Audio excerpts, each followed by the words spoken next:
I read Dangling Man by Saul Bellow, published in 1944.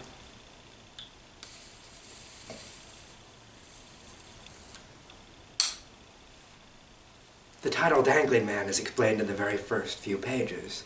It refers to him dangling between civilian work and military service. This short novel is written as a series of diary entries in 1944.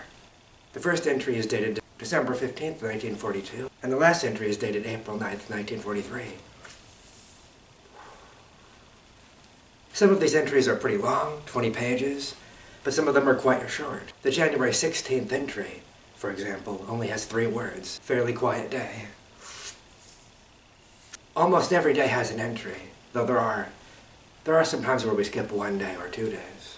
Our main character is Joseph, age 28. He studied history at the University of Wisconsin. He was a member of the Socialist Party, but he has since lost contact with them. He's been married for nearly 6 years to his quiet wife, Iva, and she seems to be a supportive wife. He previously worked at the Inter-American Travel Bureau, but he quit that job 7 months ago in order to prepare for military service.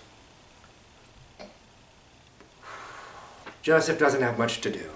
He wakes up in his apartment. He takes a walk through the cold winter weather, reads the newspaper, interacts with the maid, and avoids his annoying neighbor, Mr. Vanaker. And he attends Christmas parties. It's all a big slice of life. Joseph feels too ashamed to take advice or money from his family, and they seemed a little bit ashamed of his. After an argument with his wife, he decides to go to the draft board and demand immediate entry into the military. The book ends on his last day as a civilian. He embraces regimentation and yearns to no longer be accountable to himself. Throughout the book, Joseph spends way too much overanalyzing things. There are a few genuine insights, but there's far too much navel-gazing.